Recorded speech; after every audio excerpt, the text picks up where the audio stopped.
예, 오늘 로마서 7장 6절부터 25절의 말씀을 나눠보겠습니다. 이제 사도 바울이 점진적으로 자신이 무슨 얘기를 하고 싶어 하는지 본론으로 들어가기 위해서 여러 가지 서론적인 이야기를 어떻게 나눴어요. 그래서 1장부터 5장까지는 서론적인 얘기에 불과하고 오늘 7장에 다 나오고 마무리가 대충 되기 때문에 제가 또 마지막 시간에 정리를 해드리겠습니다. 그래서 1장부터 7장까지 지금 로마서가 우리에게 뭘 얘기하고 싶어 하는 것인지 그런 거에 대해 좀 다뤄보겠습니다. 오늘은 이제 7장이 매우 간단하게 구성이 되어 있는 것 같지만 영적인 성장 과정에 대해서 나오고 8장부터는 좀 고차원적인 얘기를 하기 시작하는 것이죠. 7장까지는 왜 우리가 그런 상태에 있었는가, 그럼 우리는 앞으로 어떻게 가야 되는가, 가운데 기로점에서 전과 후를 소개를 해주고 있습니다. 그래서 7장에 오늘 말씀을 보면은 율법과 성령의 관계에 대해서 굉장히 좀 자세하게 나오고 있어요.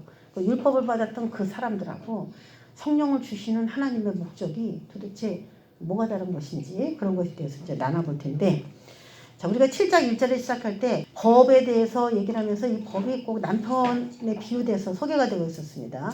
남편이 죽으면은 남편의 법에서 여자가 해방되는 것처럼 율법에서 죽으면은 이제 예수 그리스도를 우리가 영접을 하면은 율법에 대해서 이제 죽은 사람이에요. 그래서 두 개를 다 이제 믿을 수는 없다는 얘기인데, 자, 그 차이에 대해서 우리가 나눠보겠습니다. 7장 6절에 보면은 우리가 오늘 이 이야기를 줄거리식으로 요약해서 한 절 한 절이 지금 뭘 얘기하고 싶은지 줄거리식으로 이렇게 좀 써놨거든요. 이걸 참고해서 보시기 바랍니다. 자, 6절에 어떻게 보면은 지난 시간에 얘기했던 거의 결론이죠. 이제는 우리가 얽매였던 것에 대하여 죽었으므로 율법에서 벗어났으니 이러므로 우리가 영의 새로운 것으로 섬길 것이요 율법 조문에 묵은 것으로 아니할지로다. 여기 묵은 것과 새 것이 나와요. 묵은 것은 율법이고 새로운 것은 성령이죠. 영의 새로운 것, 성령이죠. 그래서 율법을 받았던 그 타이밍은 묵은 시대, 과거 이렇게 되는 거고, 이제 영으로 섬겨라 이렇게 얘기가 나왔습니다. 영으로 섬겨라. 그러면서 왜 율법으로 하나님을 섬길 수 없는가? 왜 영으로만 하나님을 섬길 수 있게 되는가? 거기에 대해서 설명을 해야 되죠. 7절부터 그런즉 우리가 무슨 말 하리요? 율법이 죄냐? 지금 설명을 쭉 들어보면요, 율법이 굉장히 인간에게 악한 것처럼 느껴졌어요. 율법을 딱 들이대니까 거기에 자유한 사람이 아무도 없는 거예요. 왜냐면 법을 사람들이 잘 지키냐? 법을 지키지 못했거든요. 그러니까 마치 율법이 나쁜 거, 죄 같은 느낌을 준단 말이에요. 그래서 이제 질문하는 거예요. 율법이 그러면 죄냐? 그럼 하나님이 인간에게 율법을 줬는데 하나님이 인간에게 죄를 더 많이 짓도록 율법을 줬냐? 하나님이 그러진 않을 텐데, 그렇죠? 근데 율법을 자꾸 이렇게 배우다 보니까 인간이 율법을 못 지키니까 죄인이 자동적으로 되어버렸단 말이에요. 그러니까 율법이 매우 나쁜 것처럼 그렇게 인식이 되는데, 질문합니다. 율법이 죄냐? 그럴 수 없느니라. 율법으로 말미암지 않고는 내가 죄를 알지 못하였으니 곧 율법이 탐내지 말라 하지 아니하였더라면 내가 탐심을 알지 못하였으리라. 율법은 나쁜 것이 아니다. 그래서 결론적으로는 오늘 제가 정리한 것처럼 율법에 탐내지 말라는 계명이 만약에 없었으면 탐심이 죄라는 것을 인간이 알지 못하였을 것이다. 그렇다면 이 법은 나쁜 것이냐? 우리를 깨우쳐줬잖아요. 저건 죄였네 라는 것을 인간이 자각을 하기 시작했어요. 법이 생겨서. 그러니까 나쁘지는 않은 것이다라는 것이죠. 이 7절이. 그러면서 8절에 그러나 죄가 기회를 타서 계명으로 말미암아 내 속에서 온갖 탐심을 이루었나니 이는 율법이 없으면 죄가 죽은 것이라. 이건 무슨 말이냐면 율법이 없으면 죄가 죽은 것이다.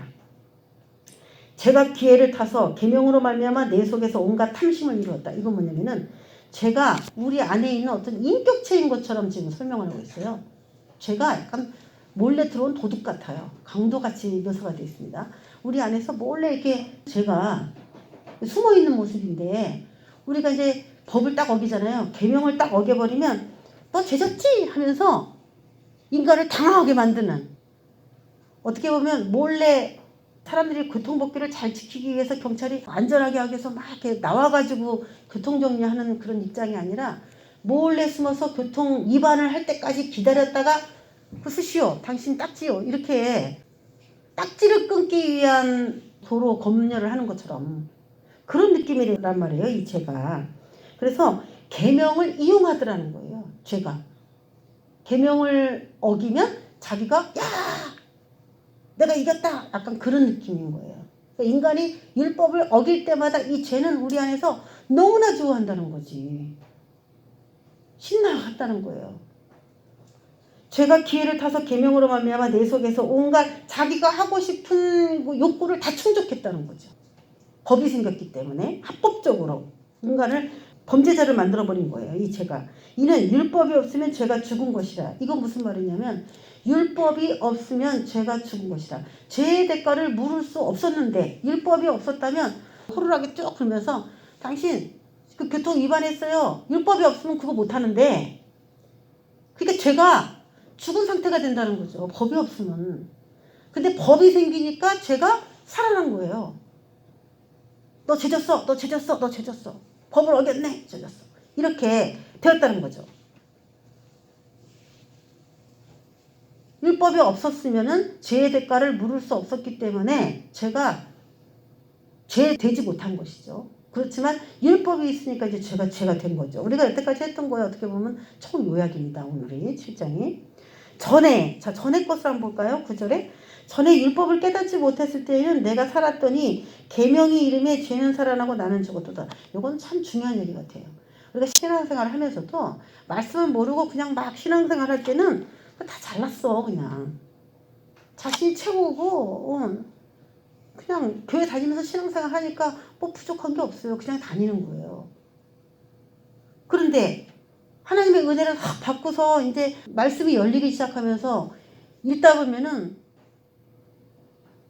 참 마음이 무너지는 게 있어요. 내가 여태까지 어떻게 살았나? 도대체 내가 뭘 했나? 하나님이 이걸 원하는 게 아니었는데 내가 지금 여태까지 하나님 마음에 맞게 산 게 하나도 없구나. 라는 이 절규감 같은 게 막 나와요. 이 법이라는 걸 우리가 사실 성경이 법이거든요. 성경을 이렇게 줬잖아요. 근데 우리가 성경을 통하여 죄를 얼마나 깨닫습니까? 일반 평신도들은 성경을 아무리 많이 갖고 다니고 교회를 몇십 년씩 나와도요. 그걸 정말 성령의 인도함에 의해서 이 성경을 자신의 개인적인 시간 가운데 이렇게 읽을 수 있는 그런 시간을 갖지 않는다면은 죄를 이 성경을 통하여 죄를 깨닫는 것조차도 그 뭐 율법 아래 있는 자다 뭐 이렇게 얘기를 하지만 그것도 할 수가 없어요. 그것도 안 하는 성도들이 많습니다. 다 자기가 잘났다고 생각하고 문제 없다고 생각하는 그런 신앙생활을 하고 있어요. 진짜로. 그런데 사도 바울이 얘기하는 거예요. 전에 율법을 깨닫지 못했을 때는 율법이 있었지만 법이 아무리 있어도 율법의 의미가 나랑 상관이 없었어요. 그럴 때는 내가 살았더니 내가 문제가 없으니까 난 구원받은 자고 뭐가 문제야? 이렇게 되는 거죠. 그렇지만 계명이 내게 딱 오니까 내가 죄인인 것을 인정하게 되는 거예요. 죄인이라는 걸 알게 되는 거예요. 오늘 그럴 때가 있죠. 죄는 살아나고 나는 죽었도다. 나는 죽었도다. 죄는 살아나고 나는 죽었도다. 이거를 이제 쉽게 번역을 하면은 죽음을 선고받은 죄인임을 알았도다 이거예요. 죽음을 선고받은 죄인임을 알았도다. 그러니까 나는 이제 살아있어. 뭐 잘 됐어. 이렇게 생각했는데 계명의 딱 앞에 내가 서 보니까 율법 앞에 딱 서 보니까 나는 죽을 수밖에 없는 죄인이구나. 여러분 이게 신앙생활의 이게 단계예요. 거의 뭐 말씀하고 나하고 동떨어져서 그냥 삽니다. 설교만 듣고 그냥 가서 집에서 그냥 내려놓고 그냥 먼지 그냥 씌울 때까지 다음 예배 때까지 그냥 뒀다가 또 갖고 오는데 또 성경을 아무리 많이 읽는다 하더라도 이 성경의 구절이 자기 마음에 찔림이 되거나 그러지 않는 사람들도 꽤 많이 있어요. 성경을 실제로 성경이 진짜 진리인가? 그러면서 돌을 닦는 사람들이 뭐 중들도 성경을 좀 읽었어요. 혹시 이제 여기 진리가 있나 해서. 다 읽고서 성철 스님인가 그분도 이거 읽었는데 여기에 무슨 진리가 있냐고 그렇게 말했어요. 어떤 사람은 여기서 흠집을 찾아내서 자기가 이제 성경으로 반박을 하기 위해서 성경을 읽었는데 자기가 죄인임을 깨달은 그런 사람들의 이야기가 여기 역사 속에 또 있어요. 똑같은 성경을 읽었는데도 어떤 사람은 인간이 죄인이구나 라는 진리를 이 안에서 발견한 사람이 있고, 어떤 사람은 이게 무슨 진리야, 맨날 이야기가 뭐 한 개인의 사생활만 잔뜩 써놨네, 이게 뭐야 이러면서 진리가 안 보이다가 죽은 사람도 있어요. 똑같은 성경을 읽는데도 각양받은 은혜가 다 달라요.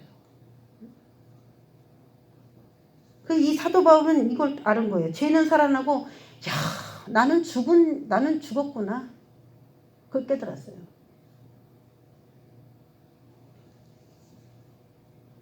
실제로 그런 체험들이 있어야 되겠죠. 10절에 생명에 이르게 할 그 계명이 내게 대하여 도리어 사망에 이르게 하는 것이 되었도다. 파란 신호등을 설치해 놓으면은, 지키면은 이제 다 생명이야. 다 살아. 그쵸? 파란 신호등 다 사거리에다 해놨으니까 잘 지키면 사는데, 안 지키면 어떻게 돼요? 대형사고가 나는 것이죠.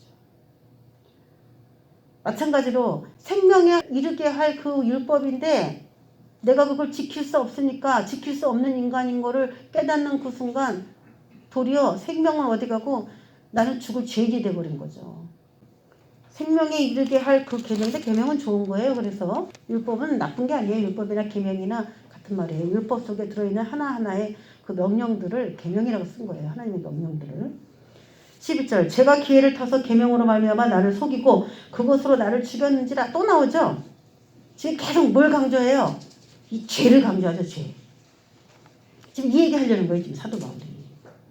율법 얘기를 계속 꺼내면서 같이 접목해서 하고 싶은 얘기가 이 죄. 내가 율법을 지키고 싶은데 율법이 왜 안 지켜졌느냐? 원인이 뭐냐? 우리가 의식하지 못하는데 내 안에 어떤 인격체가 있다는 거예요. 죄라고 하는 인격체. 그 인격체를 찾고 우리에게 눈을 열어서 발견하게끔 지금 도와줍니다.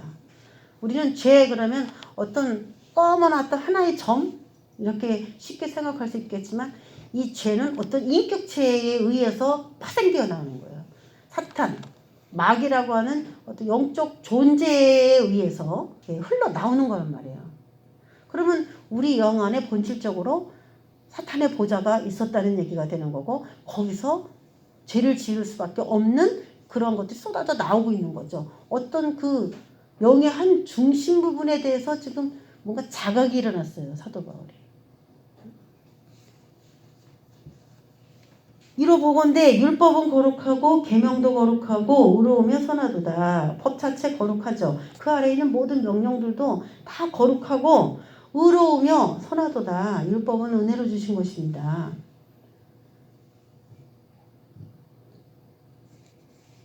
그럼 뭐가 문제냐? 그러면 율법은 묵은 것이고 성령의 영의 새로운 것으로 섬길지니라, 그렇게 얘기를 했는데, 율법 좋고 선하고 한 건데 그러면 왜 율법이 자꾸 묵은 거라 그러고 안 좋은 것처럼 얘기하면서 이 성령으로 이렇게 우리를 이끌어 가려고 하는 것이냐?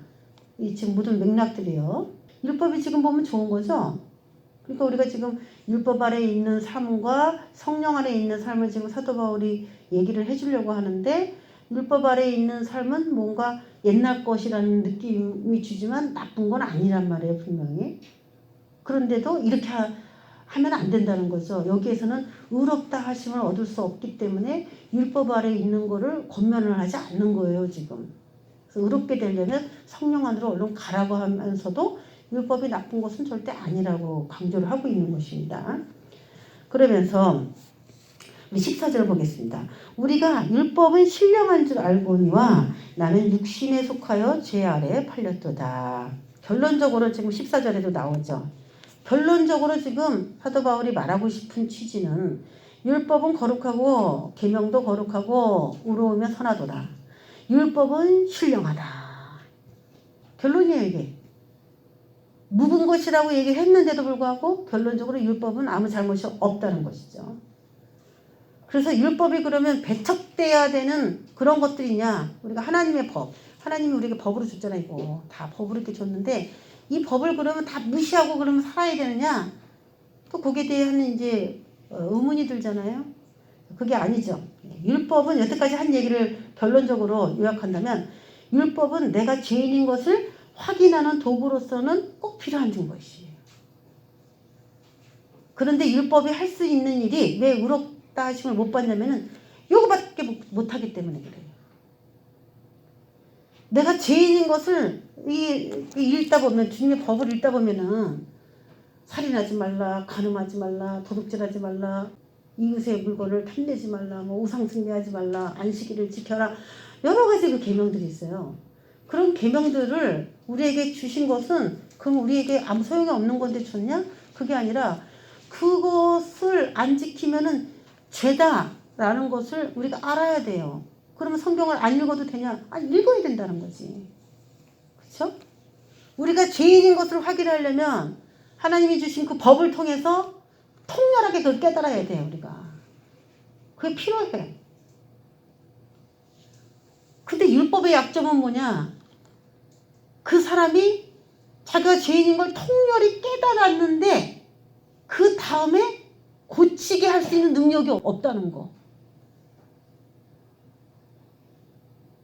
이제 인간이 자신의 그 본질을 알았어요. 이제 난 죄인이구나라는 본질을 깨달았는데 그 다음에 나아갈 길이 제시가 되지 않았어요. 율법은. 거기까지만이야. 너 죄인이야. 너 죄. 너 법 못 지켜. 죄인이야. 거기까지만 하니까 모든 사람을 그냥 사형 선고를 내려버리고 끝. 유죄 판결을 내려버리고 그냥 인간을 끝내버렸어요. 율법이. 그럼 결국 하나님 앞에 하나님 저 어렵게 됐죠? 이렇게 우리가 말하고 싶은데 하나님 앞에 나는 죄인입니다. 그것만 노출시키고 끝나버린 게 율법이기 때문에 결국은 그거를 가지고 천국에 못 간다는 거지. 갈 수가 없잖아요. 내가 유죄 판결 받은 상태에서 어떻게 천국을 가겠습니까? 다 죄인이 돼버렸는데. 그래서 이 묵은 곳이라고 하는 것은 뭔가 새로운 무엇인가가 또 오기를 기다려야 되는 그 밑작업이라는 거지. 전작업. 자, 그래서 그 다음의 것을 얘기하는 겁니다. 15절에 이 사도 바울이 자신이 신앙생활하면서 아주 통렬하게 깨달은 거예요. 내가 행하는 것을 내가 알지 못하노니 곧 내가 원하는 것은 행하지 아니하고 도리어 미워하는 것을 행함이라. 예, 이게 율법의 약점이에요. 율법으로 옳게 될 수 없는 이유예요. 내가 원하는 것을 내가 알지 못하노니 곧 내가 원하는 것을 행하지 않아. 내가 원하는 건 뭐냐면 나는 선을 행하는 거. 하나님의 뜻대로 사는 거. 이론적으로는 다 알아. 법을 알았으니까. 다. 내가 원하는 거는 하나님 앞에 선하게 사는 거. 그거를 원하는데 도리어 미워하는 것을 행하더라는 거예요. 내가. 하더라는 거야. 삶은 그렇게 살더라는 거야. 이 이성과 행동이 다르다는 거죠. 지식과 삶이 다르다는 거죠. 언행일치가 안 된다는 거예요. 이 율법을 너무나 잘 알고 있습니다. 사도 바울은 아주 그냥 어렸을 때부터 성경을 많이 알았고 가말리엘의 그 좋은 최고의 그 교수한테 배운 거예요. 율법을. 그리고 나름 그냥 자기가 그냥 율법에 대한 자부심이 엄청 있었습니다. 바리새인 중에 바리새인이었어요. 근데 결국 자신의 고백이 이게 내가 원하는 선을 행해야 되는 걸 아는데도 나를 보니까 자꾸 내가 제일 미워하는 이 죄만 짓더라는 거지. 나의 행동이. 그리고 어떤 생각이 들겠습니까? 오라, 나는 공고한 자로다. 왜 생각한 거하고 행동하는 거하고 다르지? 자, 요 타이밍에 하나님이 요런 걸 깨달게 해주는 그런 이제 때가 있잖아요. 요런 걸 깨닫게 해주는 신앙생활의 때가 있어요. 물론 신앙생활의 모든 때에 죄를 자각할 수 있는 이 때들은 다 들어있지만 어느 때에 도달하면 그 문제 가지고만 울고 그 문제 가지고만 싸우는 그런 때가 있어요. 우리의 인생 과정으로 따지자면 사춘기 같은 거예요. 어른이 되는 과정 가운데 아주 어른은 아니야. 어른은 아닌데 애도 아니야. 그래서 애에서 어른으로 갈 때 이 중간 과정을 이제 굉장히 그 많은 변화를 겪으면서 가듯이 영의 세계에서도 여태까지는 그냥 좋은 게 좋은 거다 하고 신앙생활 했어요. 그런데 이제 어른이 되어가는 이 중간 과정에서 이 죄 문제에 부딪히면서 굉장히 거기에서 자신의 그 무능함, 나약함, 하나님 앞에 정말 난 잘 믿는다고 생각을 스스로 했는데 그렇지 않다라고 하는 엄청난 그 쇼크를 받게 돼요. 영적 쇼크죠, 이게. 충격을 받아요. 내가 하나님을 잘 섬긴 게 아니구나. 이런 추잡스럽고 더러운 모습으로 하나님 앞에 설 수 있을까? 모든 것이 자신의 행동의 그 연약함 이런 거에 막 밀집돼 있어요. 되게 생각이 집착돼 있어요. 자, 이럴 때 성령께서는 어떤 일을 하시면서 이 사춘기를 겪으면서 어른이 되게 하시냐면은 여러 사람과 만나는 가운데 여러 사람과 관계를 맺는 가운데 자신이 죄인이라는 사실을 드러내기 위해서 그 인간관계 그 파탄적인 일들이 반복적으로 일어납니다. 그러니까 자신이 굉장히 의로운 줄 알고 살고 있다가 요 타이밍이 딱 되면요. 주변 사람들과 계속 마찰이 빚어지면서 자신 안에 있는 이 죄악된 습성들이 이렇게 나오게 돼요. 흘러나와요. 그러면서 사람들이 보기에도 제가 잘 믿는 애인 줄 알고 착한 애인 줄 알았는데 왜 그러지? 라는 그런 생각을 갖게 되고 자신도 내가 굉장히 착한 사람인 줄 알았는데 어떤 상황에만 도달하게 되면 그렇게 행하지를 못하네 라고 하는 그 외적인 증거들이 막 나와요. 자신이 거기에 고민을 하게 되죠. 내가 왜 이러지? 내가 왜 이러지? 그 교회 안에서 이제 일어날 수 있는 일들인데 사람들이 객관적으로 그런 사람들을 딱 보면서 이제 율법에서 이제 성령으로 넘어가는 사람들이거든요. 그런 사람들이. 우리가 그런 걸 알아야 돼요. 그런 정보를. 율법에서 성령의 단계로 이 사람이 성장하는 과정 가운데 굉장히 그 사람의 내면에 아직 드러나지 않았던 부분들이 계속 드러납니다. 교회 안에서. 그러면 모든 시선들이 저 사람이 왜 저러지? 우리 사춘기 때 왜 이해할 수 없는 행동을 하잖아요. 왜 저렇게 행동하지? 그렇게 안 하던 행동들을 하면서 성장해가는 것처럼 영적인 세계에도 여태까지 그 사람에 대해서 몰랐던 것, 또 그 사람이 하지 않았던 어떤 이상 현상들을 그들이 해요. 이렇게 표현을 해요. 그럼 모든 교회가 저 사람이 그러지? 이런 식으로 반응하는데 그렇게 반응하지 말고 저 사람이 영적인 성장 과정 가운데서 지금 뭔가 그 단계에서 이렇게 올라가나 보다. 그럴 때는 실수하고 이 잘못하는 것들을 다 하나님 드러내버려요. 드러내. 그전에는 했어. 그전에도 했어. 근데 이제는 하나님이 다 드러내. 어떤 인간관계 속에서 다 부딪혀서 막 드러내. 그러면서 내가 의로운 사람이 아니었구나. 내가 의로운 사람이 아니었구나라고 하는 자각이 자기 자신에게도 일어나고 많은 사람에게도 공식화돼 버려요. 공식화돼. 그리고 실제로 이제 우리가 많이 들은 얘기 중에 신앙생활을 잘하는 사람에게서 나타나는 특징이 뭐냐면 신앙생활 잘하는 사람은 기도를 많이 하거든요. 그 기도를 많이 하는 그런 사람들이 이제 어느 날 기도를 더 많이 해야 되겠다 그래서 기도를 막 더 많이 하면서 이 사람이 이제 막 성장하려고 하는 그 준비를 하는 시즌이 있어요. 기도를 엄청 많이 해. 그 전보다 뭔가 신앙생활이 이렇게 스펙타클해져요. 그런데 그러면서 집에서는 또 맨날 싸우는 사람이 주역을 보면 그 사람이야. 그 기도하는 그 사람. 집에서 그 사람이 항상 분란을 일으켜. 왜? 자신은 하나님을 위해서 살고 싶은데 그거를 표현하는 가족에게 표현하는 방법이 아직 정화가 되질 않았기 때문에 그리고 사람들도 자기처럼 하라 이런 식으로 인식하기 시작하면서 자기 의가 이렇게 드러나기 시작하면서 충돌하고 부딪혀요. 이게 바로 성령으로 들어가기 바로 전의 단계에 이 사람들이 행하는 행동들이에요. 자기만 엄청 의로운 것 같은 그런 생각을 하는데도 분란의 씨앗은 항상 그 사람이야. 그런 경험이 있으십니까? 기도는 제일 많이 하는데 분란은 또 제일 많이 일으켜. 가정의 모든 내 쌩한 분위기는 꼭 그 사람이 만들어. 왜? 정의감에 붙어가지고 나름 자기 스스로가. 그런 상태가 계속 되는 거죠. 그러면서 왜 가장 영적이라고 하는 나를 통하여 왜 이런 분위기들이 조성되는 것일까에 대한 의문들.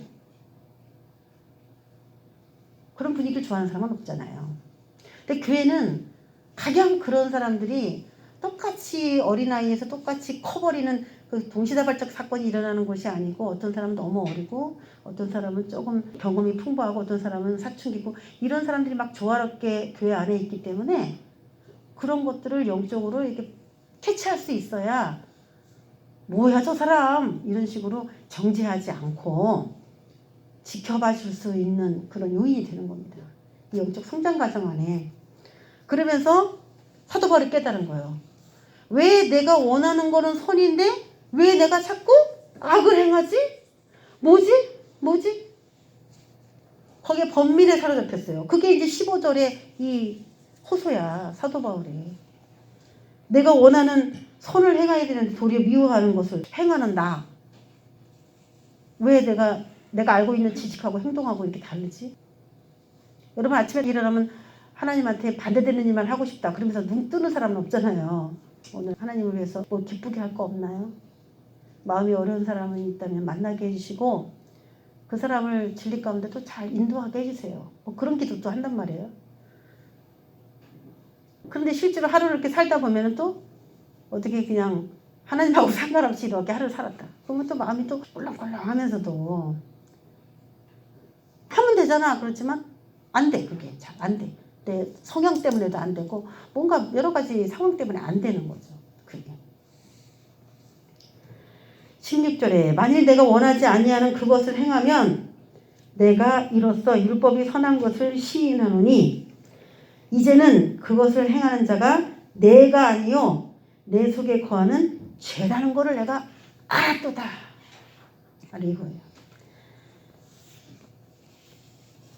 이제는 그것을 행하는 자가 내가 하나님의 뜻에 안 맞는 행동을 한다고 그렇게 생각했는데 그 원인을 나라고 생각했는데 알고 봤더니 내 속에 거하는 죄가 나를 자꾸 하나님이 원하지 않는 삶으로 살게 하는 원인 제공자라는 것을 알았다는 거예요. 그래서 지금 사도 바울이 깨달은 건 굉장한 건데 나와 내가 사는 그 행함, 삶하고 그냥 하나구나 우리 이렇게 생각하잖아요. 나의 행동 이렇게 말하잖아요. 그래서 사도 바울은 이걸 분리한 거예요. 내가 아니라 내 속에 거하는 죄. 그래서 이것을 색다른 인격체로 눈을 뜨기 시작한 거예요. 분리시켰어요. 이제. 이게 굉장한 책입니다. 이 로마서 7장이. 그 하나님의 뜻에 안 맞게 사는 나의 그 삶이 나의 삶이라 우리 다 그렇게 그냥 동일시켜버렸는데 그것이 내가 그렇게 하는 것이 아니라 내 안에 있는 죄가 나를 그렇게 하도록 하는 원인 제공자다. 완전히 분리시켰어요. 그래서 이제 자신의 안에 있는 악한 영적인 영향력들을 이제 폭로하는 거예요, 이게. 여러분, 이걸 폭로하지 않으면 팔짱으로 갈 수가 없어요. 내 안에 악한 영이 있어서 그 악한 영이 자꾸 죄를 짓도록 해서 내가 죄를 질 수밖에 없는 사람이었다면 성령님이 내 안에 들어와서 나를 거룩하게 하시면 내가 거룩하게 되잖아요. 성령을 소개하려고 하다 보니까 악한 영이 뿌린 그 열매, 그 죄라고 하는 것을 지금 나랑 분리시켜서 설명을 해야 돼요. 오늘 7장에서. 그렇게 하지 않으면 이제 성령이 우리 안에 들어와서 무슨 일을 하시는 것인지에 대해서 얘기할 수가 없게 된 거예요. 내 속에 거하는 죄. 얘가 문제였어, 얘가. 그럼 우리가 자꾸 세상 사람들이 보기에 아니면 믿는 사람들이 보기에 죄라고 하는 것을 반복적으로 짓게 되는 원인은 뭐냐? 또 내 안에 있는 그 죄예요. 죄가 죄를 짓게 하는 거야. 그러면 죄를 안 지려고 그 책에다가 써놓고 율법 갖다 놓고 이거 하면 안 돼. 안식일을 지켜야 돼. 그래 도둑질하면 안 돼. 살인하면 안 돼. 가늠하면 안 돼. 이렇게 아는 지식으로는 그 내 안에 있는 죄를 끄집어서 불살라갖고 태워 죽일 수가 없는 겁니다. 어떤 영이 들어와서 그 죄를 짓게 하는 악한 영을 그냥 다리 문제로 푹 잘라버려야 되는 거지. 활동 못하게.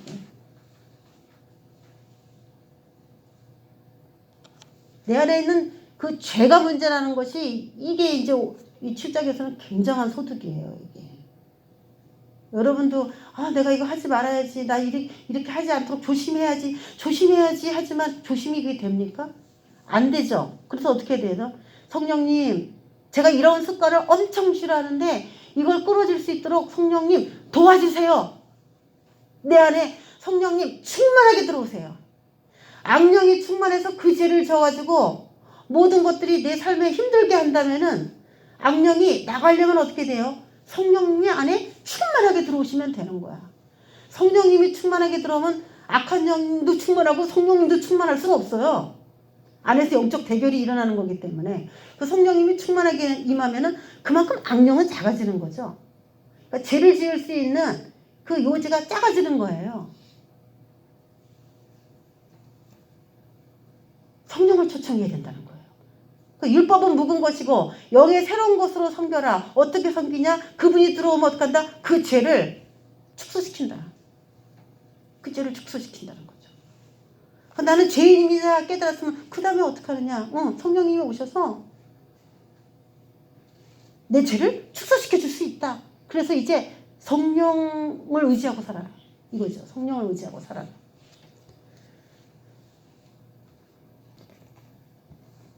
같은 말이 계속 나오죠. 19절 내가 원하는 바 선은 행하지 아니하고 도리어 원하지 아니하는 바 악을 행하는도다. 사도 바울도 그랬대요. 우리도 그러죠. 뭐 가슴이 아프고 내가 왜 그랬을까 그런 후회도 많이 하지만 결국 이건 모든 사람들이 가는 과정이다. 영적 과정이다. 그렇게 설명하고 있잖아요. 20절에 만일 내가 원하지 아니하는 그것을 하면 이를 행하는 자는 내가 아니요 내 속에 거하는 죄니라. 또 나왔어요. 내가 원하지 아니하는 그것을 하면 이 그것은 뭐예요? 악한 행동이지 뭐. 내가 원하지 않은 악한 행동은 왜 할까? 하나님이 원하지 않는 그 행동은 왜 할까? 그것은 내가 아니다. 내 속에 거하는 죄다 하고 완전히 분리를 해버렸어요. 선을 그어버렸어요. 그러니까 내가 죄를 짓는 걸 자꾸 이렇게 여러분 합리화 시켜주면 그 죄가 여러분의 영에 밀착돼 버립니다. 너 왜 그래? 그런데 너 이런 거 이렇게 잘못이야. 그러면은 그래 그거 잘못이구나 하고서 내 안에 그런 게 있었어. 그래 용서해 하면서 이거를 떼어버릴 생각을 해야 되는데 나하고 그 죄를 같이 동일시켜버리고 왜 그래? 왜 나한테 따지고 그래? 나 이거 잘못한 거 아니야? 하면서 그걸 동조시켜줘 버리면 이 죄가 나하고 이렇게 붙어져 버리고 이 영적 진리를 내가 안 받아들인 것처럼 인식이 되기 때문에 이 사람이 계속 죄를 지을 수밖에 없어요. 그러니까 무엇인가 이것이 죄다라고 인식이 딱 되게 되면은 그것을 나하고 이렇게 분리를 시켜버리는 작업을 해야 돼. 미안해. 내 안에 있는 죄가 그렇게 행했네. 용서해 주세요. 그건 죄인데 용서해 주세요. 이렇게 나와야 되는 거예요. 그래서 나하고 그 죄를 선을 완전히 거버려야 돼. 그것이 도둑놈이기 때문에 이 사탄은 우리 영 안에 몰래 들어와서 마치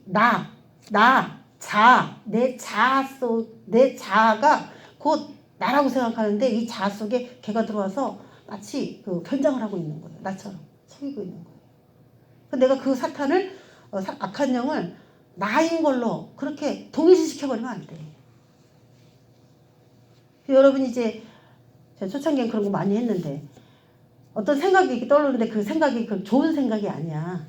누가 막 미워. A라는 사람이 너무 미워. 잠도 안 와. 막 미워.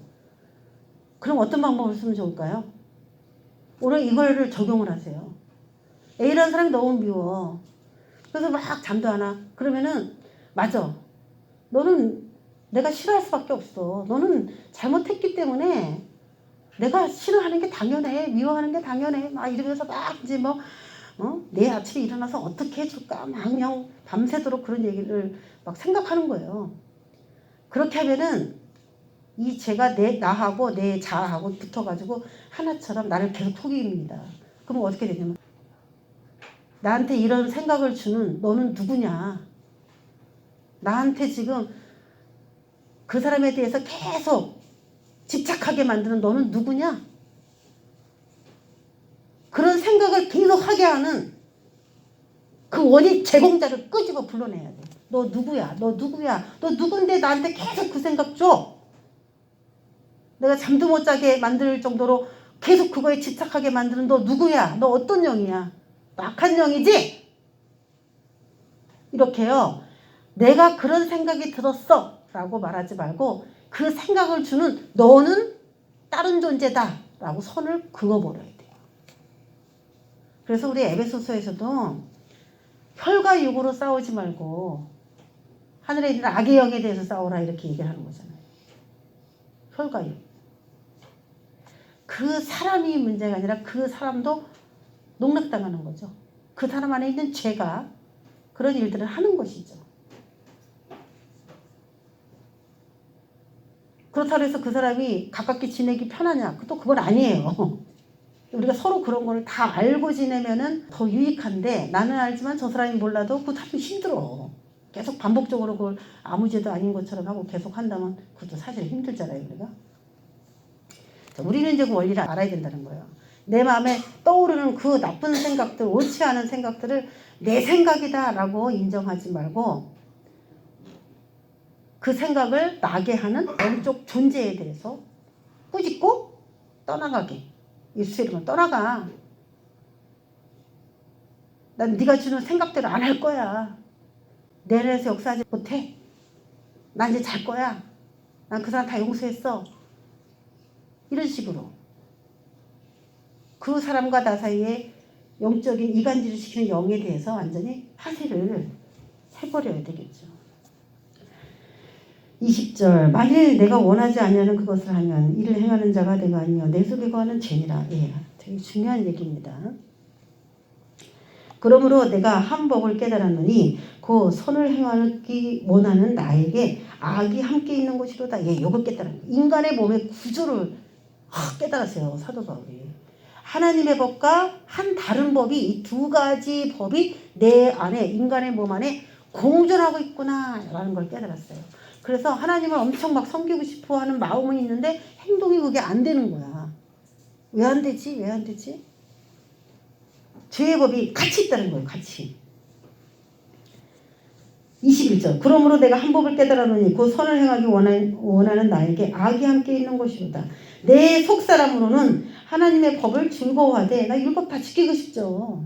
그런데 내 지체 속에서 한 다른 법이 내 마음의 법과 싸워 우리 안에서 전쟁이 일어났다는 거죠.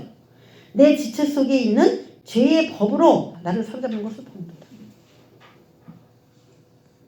마음먹은 대로 되지 않는 거죠.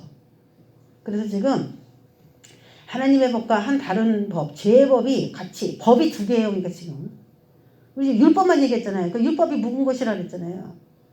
그런데 율법이 묵은 것이고 성령이 필요하다. 왜 그러느냐? 죄의 법이 있기 때문에 율법은 그걸 실패를 했어요. 죄의 법 때문에 율법은 사람을 의롭게 못했어요. 그래서 이 죄의 법을 처리하기 위해서 누가 와야 돼요?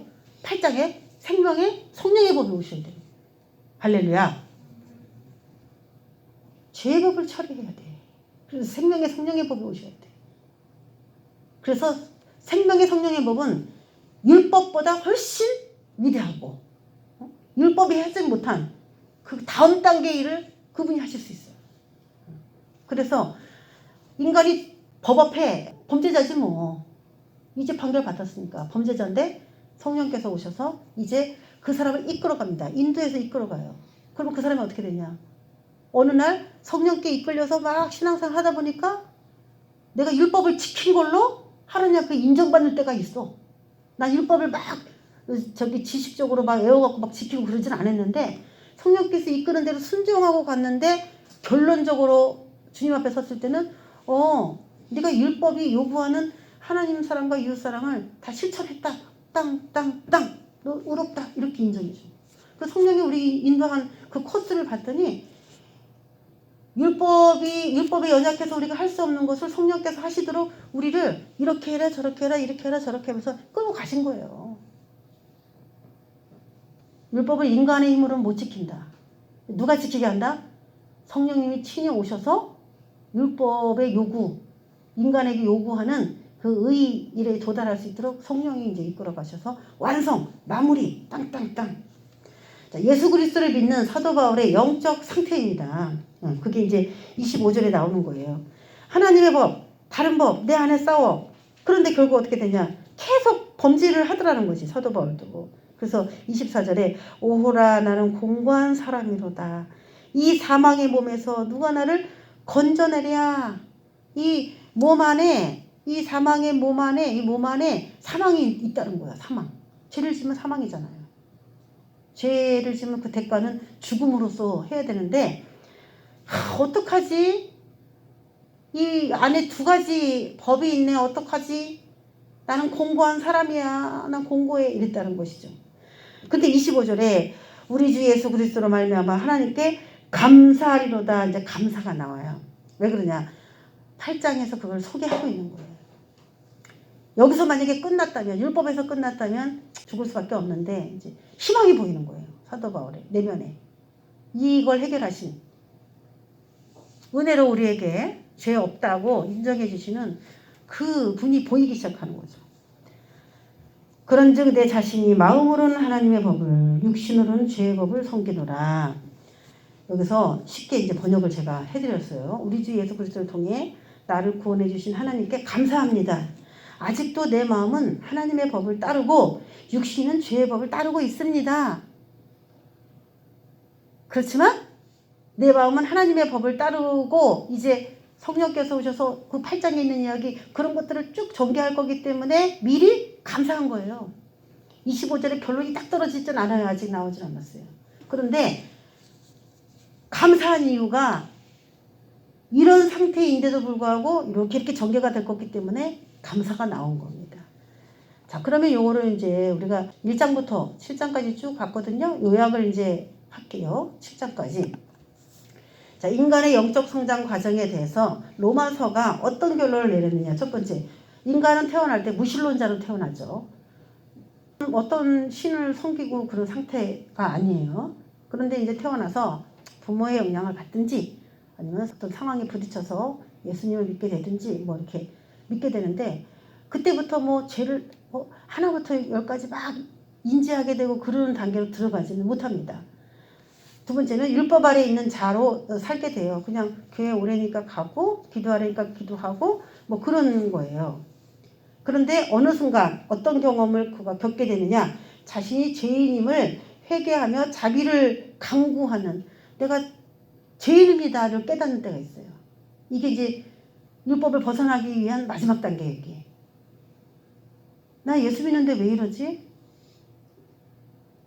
사람들이 나 예수 믿는 걸로 막 안 믿어주네? 막 이런 여러 가지 자기 죄가 노출되는, 아까 제가 말했던 거, 죄가 막 반복적으로 노출되면서 내가 죄인이라는 사실을 하나님이 자각시켜주기 위해서 막 여러 사람을 막 붙여요. 막 붙여.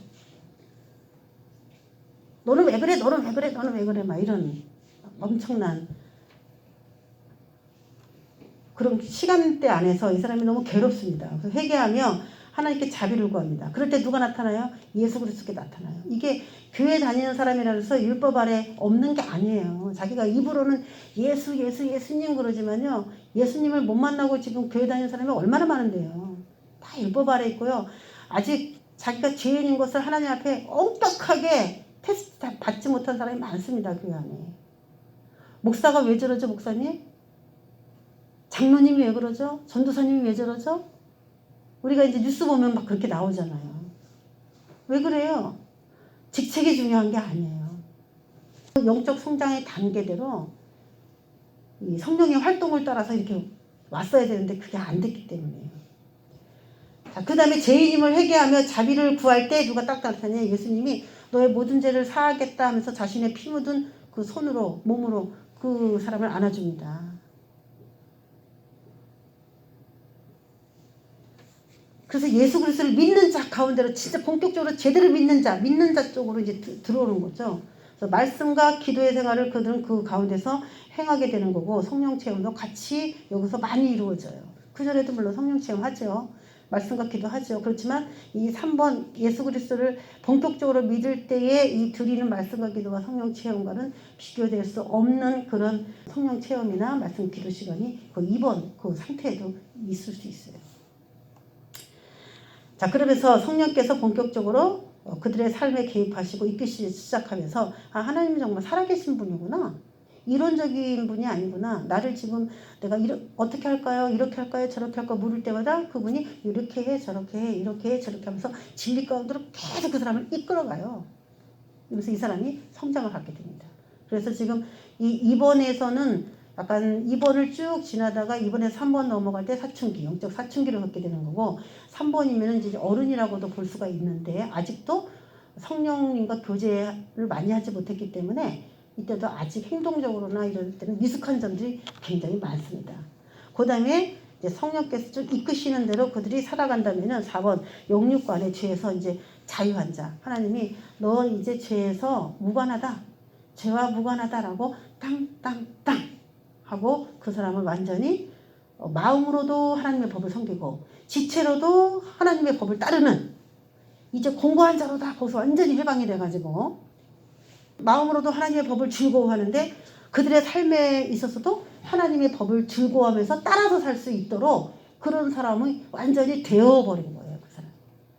사도 바울이 맨 처음에는 교회 안에서 이렇게 잠깐 사역을 했지만 이제 하나님께서 그를 불러서 선교 사역을 보내면서 그가 하나님의 일에 완전히 100% 헌신하기 시작하면서 하나님께 훈련을 받죠. 막 매도 맞고 사람들 갖다 버리기도 하고 부딪히고 머리 둘 곳도 없고 이러면서도 하나님을 계속 따라가요. 왜? 영육간의 죄에서 자유한 그 완전한 자의 경지를 그 사도 바울이 알기 때문에 그래요. 그래서 육신으로 연약해서 범죄한 자기를 쳐서 복종시키고 주님에게로 막 행할 수 있도록 막 밀어붙인 거예요. 자신의 몸을. 자, 우리가 마무리를 해보겠습니다. 갈라디아서 5장 16절에 보면은 너희는 성령을 따라 행하라. 그리하면 육체의 욕심을 이루지 아니하리라. 갈라디아서 5장 19절에서 23절. 육체의 일은 뭐냐 그럼? 성령을 따라 행하지 않으면 육체의 욕심을 이루는데 그 육체의 욕심이라는 게 뭐냐? 그러면 음행. 그 몸으로 하는 것뿐만 아니라 마음으로 하는 것도 다 육체예요. 그러니까 하나님의 법에 맞지 않는 속성을 가진 걸 다 육체의 욕심, 육체의 일이라고 합니다. 음행, 더러운 것, 호색, 우상숭배, 주술, 원수 맺는 것, 분쟁, 시기 내는 것, 분내는 것, 당짓는 것, 분열함, 이단, 투기와 술 취함, 방탕함, 또 그와 같은 여러 가지 것들이 다 거기 육체의 욕심 속에 들어요. 그럼 성령께서는 성령을 따라 행하라 그러면 어떻게 시키느냐? 이렇게 하지 않는 쪽으로 이끄시겠죠, 하나님이. 한마디로 말하면 뭐예요? 거룩. 이것을 이 모든 더러운 것들에 반대되는 말을 한마디로 말하면 거룩, 거룩할 성령이에요. 그래서 전에 너희에게 경계한 것 같이 경계하노니 이런 일을 하는 자들은 하나님의 나라를 유업으로 받지 못할 것이요. 성령을 따라 행하지 않아도 교회에 다녀도 성령을 따라 행하지 않아도 구원 받을 수 있는가? 율법 아래 있는 자라고 보는 거예요. 그런 사람을 그냥 나 오늘 교회 갔어. 법은 잘 지켰지. 근데 거기 뭐가 없어요? 성령님과 교제 교통이 없거든. 율법으로는 그렇게 못 됩니다. 요약하면 인간은 모두 죄인이다. 여기서부터 시작했어요. 그래서 하나님께서 인간이 불쌍하니까 법을 주셨어. 야, 이 법을 지켜. 그러면 너희들이 그래도 막가지는 않어. 이러면서 법을 줬어요. 울타리를 쳐준 거죠. 인간의 삶에. 세 번째, 법을 지키면 의로워지는데 지킬 수 없다는 걸 깨달았어. 법을 주니까 좋은데 울타리는 좋은데 울타리를 사는 게 너무 싫어. 막 나가는 거야. 왜 법을 지킬 수 없는가? 의문을 갖기 시작했어요. 법을 줬는데 왜 내가 법을 지킬 수 없지? 법 안에 있으면 좋은데 난 자꾸 불법자가 되네? 의문을 가졌어요. 발견한 게 뭡니까? 사람 안에 죄가 있어서 법을 어긴다는 것을 깨달았죠. 그 다음에 법을 어긴 모든 사람은 죄를 지었으니 죽어야 하는가? 이런 이제 번민이 와요. 그리고 어떻게 해요? 하나님께서 아들 예수 그리스도를 통해서 은혜를 예비해 놓으시면서 아니야. 인간이 죄를 지어서 죽어야 하지만 내가 좋은 일을 하나를 해놨어. 그래서 쉬워. 이렇게 하면 네가 구원을 받을 수 있어. 라고 하면서 아들 예수를 짜자잔 하고 소개하는 거야. 이 아들을 믿어봐. 그러면 아들을 통해서 성령님이 너 갈 길을 인도해 줄 거야. 그러면 네가 무릎게 될 거야. 8절 예수님을 믿는 사람들에게 성령님이 안으로 도와주셔서 도와주신다. 안으로 들어오셔서 도와주신다. 그럼 뭘 도와줘요? 성령이 안에 들어와서 뭘 도와준다는 거예요? 여태까지 1번부터 쭉 여러분이 우리가 7장까지 봤잖아요. 뭘 도와줄 것 같아요? 인간의 죄 문제. 우리가 성령을 자꾸 능력이나 파워, 에너지, 겉으로 드러나는 그런 것만 자꾸 생각하면서 성령 사역이다 하면은 뭐 불이야 불 맨날 안수하면 쓰러지고 자빠지고 이상한 그렇게 뭐 요란한 그런 것만 자꾸 성령 사역으로 엮어서 한국교회가 이렇게 이상하게 져요. 오늘 이걸 쫙 요약하고 지금 제가 성령으로 들어가려고 할 때 성령님이 안으로 들어오시는 목적을 생각해 보세요. 죄를 지을 수밖에 없는 공고한 인간을 거룩하게 살 수 있도록 도와주려고 들어오시는 거죠. 그래서 정말 성령 사역을 할 자격이 있는 사람은 누구냐? 인품이나 성품에 본이 될 만한 그런 사람으로 만들어졌다면 그 사람은 성령 사역을 할 수 있는 사람이에요. 그런 사람들이 성령 사역을 해야 돼. 우리 막 때려부시는 사람 찾아다니죠. 막 누가 목소리가 큰가 할렐루야 괜히 배에 힘주고 목 굵직하게 내버리면 엄청나게 은사가 강할 것 같고, 이건 내가 우스갯소리가 아니라 제가 뭐 기도원 다니고 성령사역, 저도 성령사역 한다는 데는 안 빠지고 저도 다 다녀본 사람인데 한국교회가 실체가 참 어리구나 이렇게 하면 내가 정말 비참한 마음으로 올 때가 많아요. 성령사역 하시는 분도 문제지만은 성령사역을 따라다니는 사람들도 제가 볼 때는 아직 한국교회는 멀었어. 우리는 하나님 앞에 자신의 인품을 다듬기 위해서 굉장히 많은 시간을 들여야 돼요. 거기에 시간과 정성을 많이 쏟아야 돼요. 못해요. 잘 안 돼요. 예, 그거 인정합니다. 안 돼. 잘 안 되는데 그래도 그거 해야 돼. 그럼 어떻게 되냐? 바깥으로 성령이 어느 날 흘러나오겠죠. 안에 꽉 차면 그분은 안에만 있을 수 없어요. 그분은 물이기 때문에, 그분은 바람이기 때문에, 그분은 불이기 때문에 안에만 있을 수 없어요. 나옵니다. 그분은 나오게 돼 있어요. 그게 뭐예요? 은사잖아요. 은사.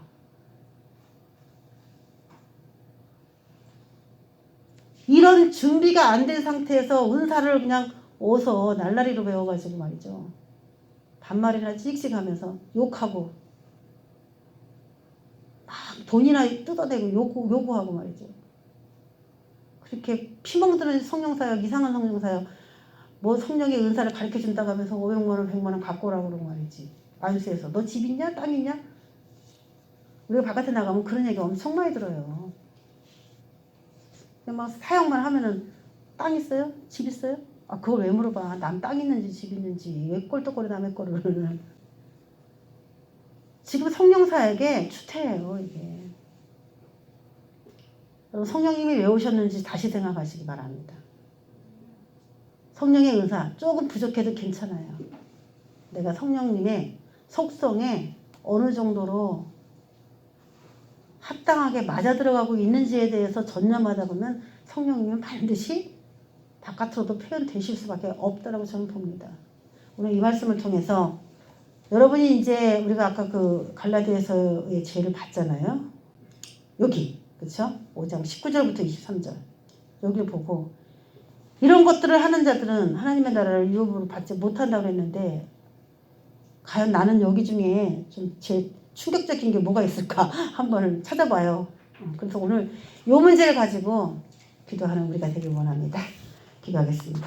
하나님 아버지 감사합니다. 우리는 연약하다고 말하지만은 죄에 대해서 연약하다고 그렇게 인정도 합니다만은 그 연약한 걸 그렇게 연약하다고 인정한다고 해서 하나님이 그 사람을 의롭다고 여겨주시는 건 아닙니다. 그 연약함을 해결할 수 있는 방법을 주셨기 때문에 그 방법대로 우리는 그 연약함을 극복해야 됩니다. 하나님 오늘도 성령을 의지합니다. 우리 안에 충만하게 오셔서 죄 지을 수밖에 없도록 조장하는 우리 안에 있는 악한 영으로부터 파생되는 그 죄와 나를 완전히 분리시키고 별도로 생각해서 쫓아내고 자유케 되는 우리 시간이